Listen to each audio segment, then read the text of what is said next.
Hi everyone, this is Rohit or Maribek from the Moose versus Hunger community. I have with me today Maen, CEO of Replate, one of our first sponsors, our partners. They're doing some awesome work in the food security space of creating technology to improve how we can reduce our food waste around the country and soon to be around the world. Maen, I'd love to tell you a little bit, or have you tell us a little bit more about your company and your mission. Yeah. Thank you, Rohit. It's a pleasure to be with you today. So Replate is a tech nonprofit, a B2B platform that connects and deliver surplus food from businesses to communities in need.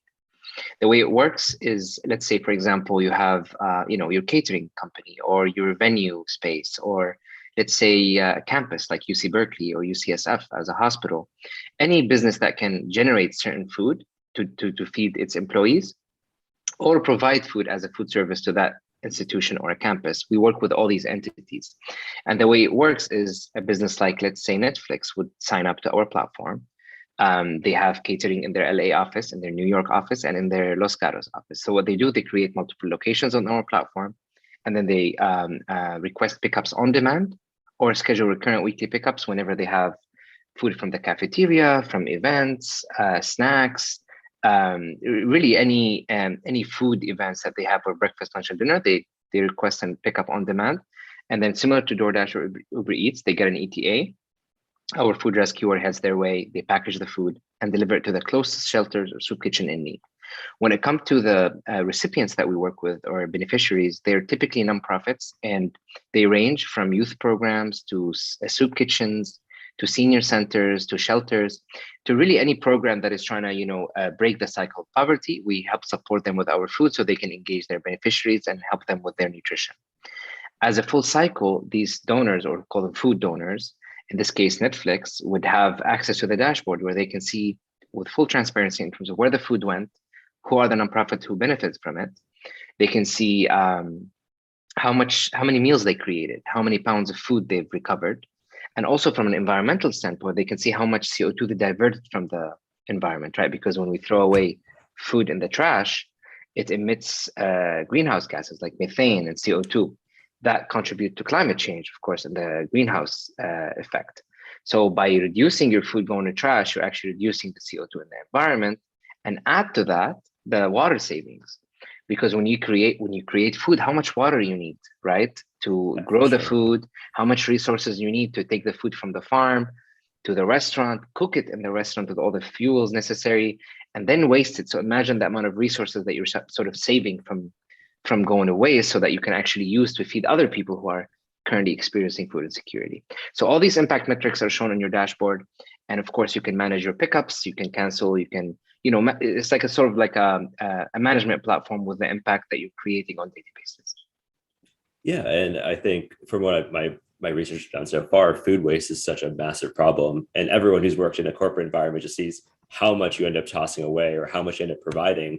But Maen had some interesting statistics about the amount of food waste in the U.S. alone and what we could do with it, if you wouldn't mind sharing.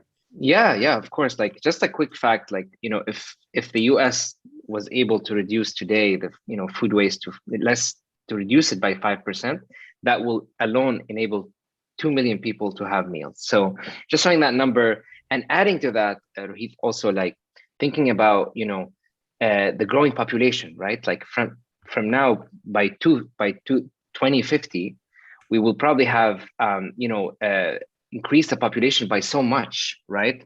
But at the same time, climate change is reducing our power to make more food, right? So think about it, we need more demand, the supply is decreasing. So you need to start thinking about ways how to repurpose and recycle and upcycle certain foods into other products instead of throwing it in the trash. So it's a no-brainer. It's a reality we're gonna live. So better from now, get on it. Oh yeah, absolutely. One of the main reasons we chose you is that we think that there's so much food out there to already feed everyone. And I think technology is going to play a big key in that in our next decade and going forward. Do you want to talk a little bit more about the space of what technology is doing for food security and sort of where do you see it headed? Definitely. Just to say, like, technology in general, right, is extremely important, especially because, look, all of us want to do good, right? We're good people. But I think how easy would you make it for people to do good is the question. And I think technology allow people to do good faster. and easier. Like in case of Replate, for example, we started in San Francisco Bay Area, right? But now currently we operate in, New York as the second biggest market. We work in Chicago, we work in LA, in San Diego, in Ohio. All of this is happening from, our small, tiny office was in Oakland. So think about the technology and how it enables all these people to be fed, all these people to get jobs all over the nation because of technology. And by enabling people who genuinely want to do good, who really want to donate that leftover food or the surplus food, you're making it easy for them to do good. So then they're more likely to do it. Not because they don't want to do it. Of course they want to, but everybody has, only so much time during the day, right? So they don't want to dedicate a lot of resources rather than, okay, I would love, this is a nutritious meal. We spend so much resources and money on it.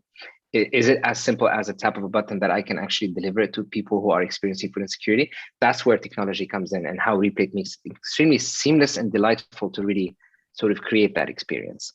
And like I said, the more data driven, the more tech oriented you are, the more likely you're able to have the story right? Like, okay, where's the food going? Who's taking it? How much of that food is protein? How much of that food is carbohydrate? We can't just say we want to just recover, 20 million pounds of food. It's important to further break it down, which is a feature we're also working on for the next year, Q1, Q2. And the idea is to enable the whole industry, the food recovery industry, with the biggest players when it comes to food insecurity, like Feeding America, to put some sense of accountability in terms of, are we moving 20 pounds of pretzels, or are we moving 20 pounds of salmon and salads, right? So how do you break down these pickups? We're going to use technology similar to the sort of MyFitnessPal and other apps, so that we can break down, understand the nutrition we're providing for these end users, because they're deficient, typically, these beneficiaries, from certain elements because of the prolonged period of experiencing food insecurity, that they require certain elements and certain nutrition in their food. Yeah, and I think a big part of food insecurity in general, even for some afford it, is just the lack of access to nutritious food. And I think that is a really important metric. And just seeing the impact in our local food banks and communities that we're doing here. Definitely, and, yeah. Yeah, anything else you can reroute. I know, go ahead. I just wanted to add to that, technology also, like, the beauty of it also can encourage collaboration too. Like, for example, with the right tech, you can, power other, food recovery organizations, in the sphere, which is something we also trying to do. Is how do we do a powered by model where Replate can also power other food recovery entities in each of these areas to do their work more efficiently too, and how to dispatch more efficiently and become more data driven, which is something around our vision as a product, to not only do what we're doing good, but also take what we've done and disseminate it to all other entities that would like to do food recovery as part of their communities or in other countries and cities, if possible. Yeah, for sure. And I think a good example of how this technology could scale is, like, you are currently doing some great work over in Dubai for what's the conference event that's going on? Yeah. So currently this year we got contracted with the Dubai Expo, which is a world fair, 6-month period of time, started in October this year, and it ends in April 2022. And that's, imagine the size. This is not just a world fair. This is a whole city that the UAE built in Dubai, just for the purpose of the Expo, and that's going to continue as a city after the Expo. So we're not talking about a small event or a venue. We're talking about 6 months of a city food recovery.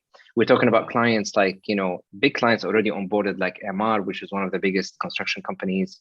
One of the major ghost kitchens, Talabat, like the DoorDash here, there, similar to Deliveroo. The idea of enabling, other places to do the same system or build that same infrastructure of recovering food is extremely important for us. And I feel the UAE is just a start. Oh, that's great. And if people wanted to onboard with your company as a corporate partner, how does one go about that process? Yeah. So as a corporate partner, you mean like as someone who would like to donate food as a business, or yes, as a sponsor? Yeah. So typically they just go to our homepage, and there's a sign up button right on the right. And then once you click it, there's multiple options. One of them is you would like to start donating food or receiving food, or so if you pick donating food, then it takes you to a normal sign up process, very similar to like signing up to your Uber or Airbnb. So you put your name, your phone number to receive your ETA, and then once you're in the dashboard, you create your location.